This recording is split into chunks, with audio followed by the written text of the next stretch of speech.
Ladies and gentlemen, boys and girls, please welcome the next President of the United States of America. Poetic in relation to that. But then McLuhan looks around and doesn't say, hey, we're in a global village. We can organize a world game and have a technological utopia and spread the wealth around or something, whatever you want to call Bucky Fuller's vision. McLuhan doesn't do that. He says, what are the disservices of this satellite? What will be the new enthusiasms? And watches the effect of it. Almost knowing is it going to be a temporary environment. And to that degree, Bucky Fuller is a servo mechanism of the satellite. McLuhan isn't. Yep. So, okay, next sentence. Yeah, it's just interesting that he he pairs this issue of the function and meaning of selfhood back to this idea of getting back to this raw, I guess, essence of humanness in a sort of sense, and in relation to the observation of Bucky, he appears to be going further there. Yeah, see, Bucky in the LaRouche quadrant on my chart, he's a technological liberalist. Technological liberalism is the meme that they're extending. They see the human being sort of essentially liberated, but they're thinking of a 19th century chemical body. They're not incorporating the discarnate image, and that discarnate image will create an identity crisis of imagery for the chemical body and lead to a questioning of selfhood. So Bucky Fuller's vision never could get off the ground because everybody was too busy scrambled and trying to retrieve an old image or forge a new image through drugs and all kinds of crazy things as a result of the wonderful world game situation that happened. Just look at the word world game. Media are the only other use of extension of man is game. So the world game to McLuhan means world media sports, world media battles, mythic structures I call them, media mythic structures, fighting. They're the actors, the sports heroes, not the athletes, but the environments themselves are the sports heroes in the global arena. And he could always go back and find that vision supported by the Finnegans Wake satire. Yeah. See, he goes past Bucky Fuller using Finnegans Wake. But as a true quadrophenic, I bring up Harold Channer's great points about Bucky Fuller. It's interesting. The American is basically a gadget lover, and Bucky Fuller did make incredible inventions. And they named a chemical after him, the Bucky ball, the Buckarine or Bucker-Fullerene, right? Bucky Fullerene or something. Yeah. He actually, for making environments, he was way greater than McLuhan. McLuhan was just a writer. We know McLuhan was more than that, but on the surface level, the guy wrote a few books and got ripped off by the media. Bucky Fuller, has it's really a challenge to. I mean, culture is wondering whether Bucky Fuller challenged the truth or not, or whether McLuhan challenged the truth, the American truth, and many Americans will side with Bucky Fuller because he's a gadget creator. Yeah, but interestingly, if you follow Bucky's thought that we started off with, that that mathematics extends consciousness down into the level of the atom, it puts consciousness right in the heart of matter. Then McLuhan then is the creator of environments because he's the poet and he's speaking. McLuhan's offering the new physics is. He's almost like a magician, manipulating matter with words. That's why I put McLuhan in the Catholic quadrant. He's a Thomist, and he's working with software, not hardware. This is a hardware vision by Bucky Fuller.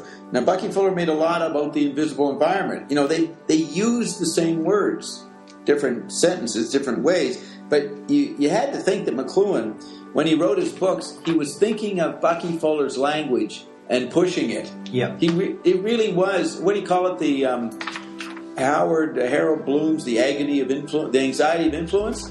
Definitely, Bucky was the new Harold Innes that Marshall had to slay, go around, or point out sincerely what Bucky Fuller was missing, and so he'd play off the words. So here's Bucky thinks the invisible nucleus of the atom. That's a model limited to chemistry, and it's so dialectical, or at least in the tradition of science, getting lost in matter. If you look at his essay on Wyndham Lewis in the Interior Landscape, he talks about McLuhan says, he probably quotes Lewis a bit, but I think it's more McLuhan's idea that The magic of the scientist is to come up with a formula. And McLuhan was sitting there, noticing that every scientific agency and human was creating and operating a formula. That was their channeling. And he was there sitting on the sidelines sniping at these formula people with his more flexible formula. The process, he always said, I have the key to the artistic process, to the creative process. That's not just making poetry and music, that's making inventions. That part of creativity. So he is seeing that the scientist is the modern magician getting lost in his formula. And that's definitely what Bucky Fuller is doing here. Conceptuality extends into the invisible nucleus of the atom. What about the atom? E-T-Y-M. Yeah. But it's a neck and neck. It's the two. What is it? The hare and the turtle. But the race isn't over yet. It isn't over here at Dobbstown, but for the rest of the people, it isn't. You're still back in the previous 4 laps back. You haven't even seen the instant replay yet. But the thing is that it's a dead heat between Bucky Fuller and McLuhan. They are the twins. You could say that the argument between Shem and Sean in Finning's Wake was updated by Bucky Fuller and McLuhan. And probably McLuhan understood that dynamic more than Bucky Fuller. So can we go to what he says about the World Game, that letter? Because there they have a press conference. And I'll put on the record that Robert Fulford wrote about it, the famous Toronto critic. He witnessed the press conference at the Coach House.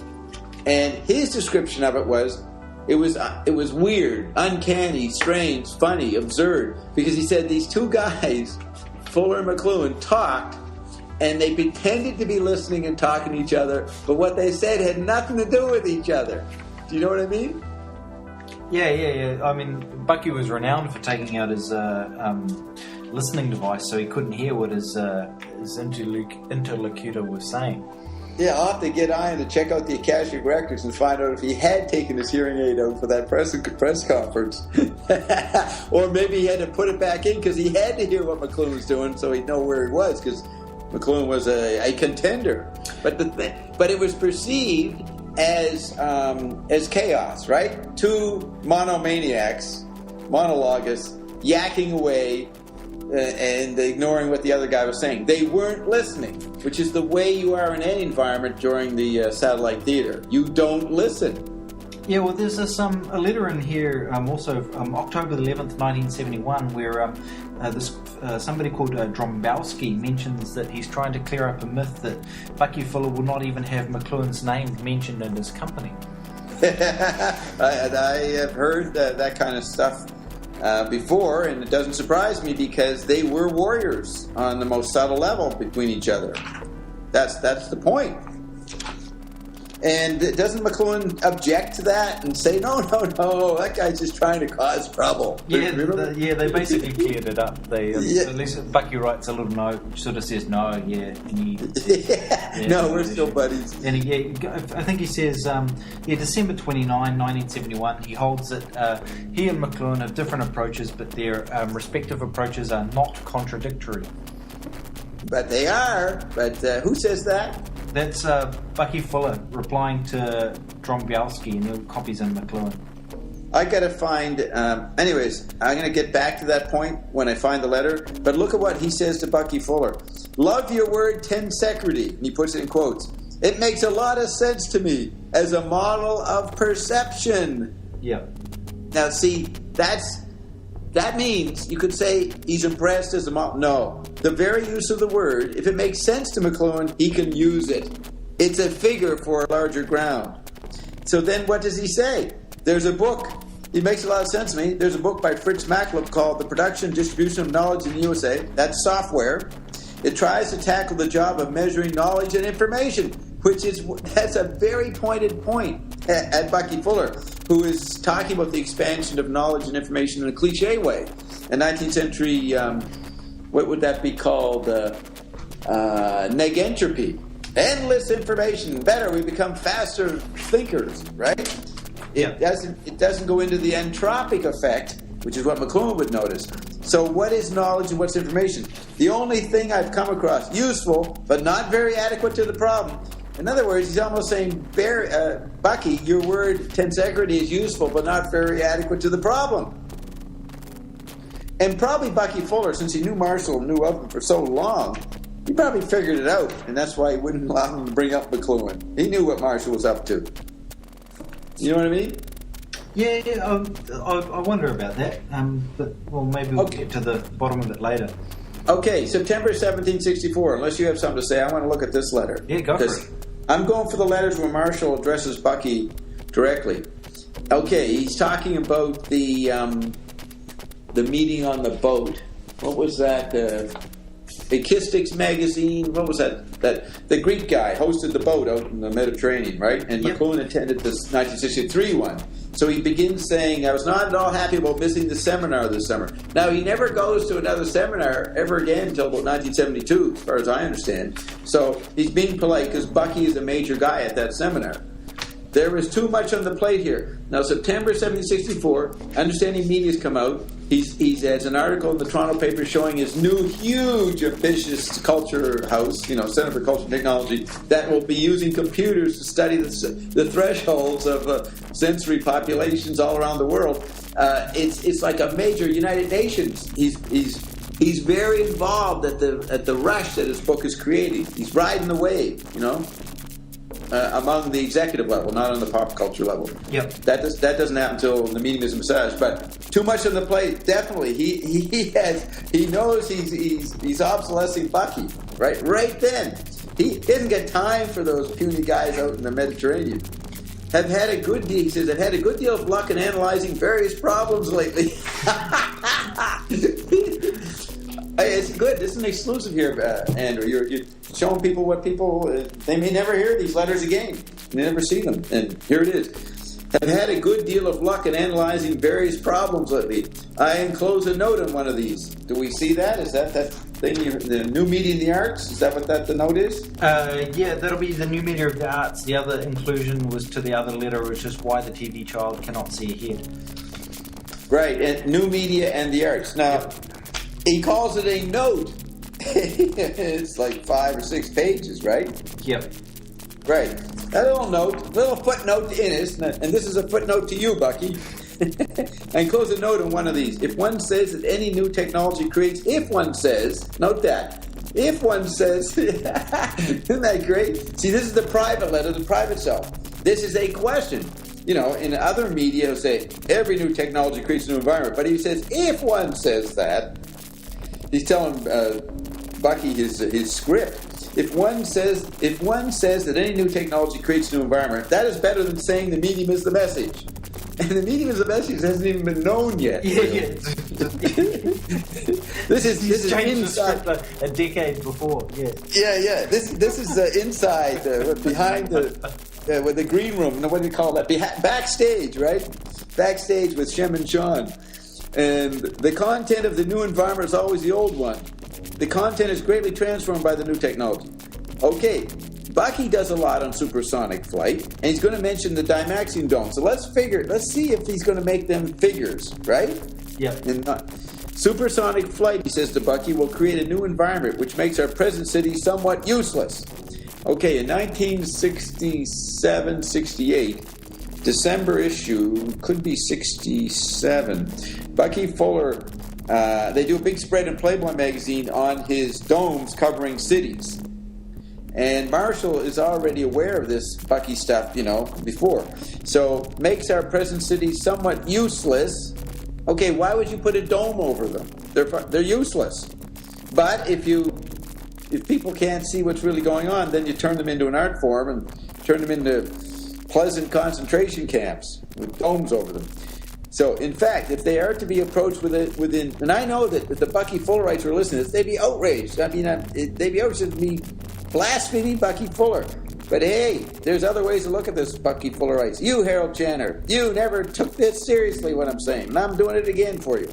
In fact, if cities are to be approached within any convenient distance at all, there's the distance point.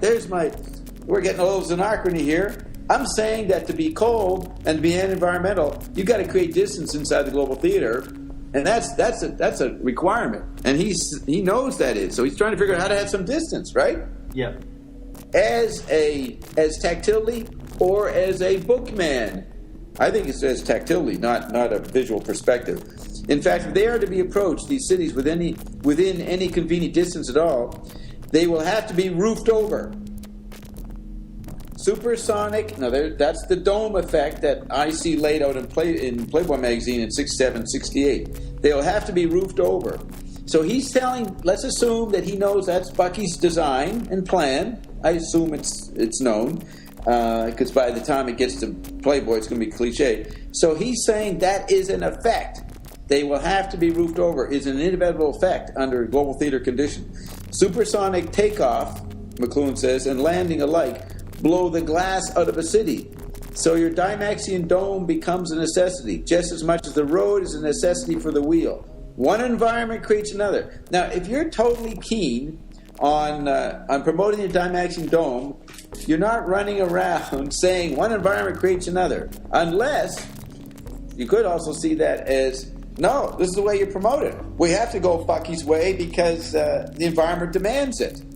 But is McLuhan, isn't he wanting not to be detached? Doesn't he want to be detached from any embedment in any medium? Yeah, Doesn't he want some distance? So he's calling Bucky a medium there. He's just you're just offering the natural and logical solution. Yeah, you're still channeling Bucky. Wake up. Yeah, the necessary closure to the ablation.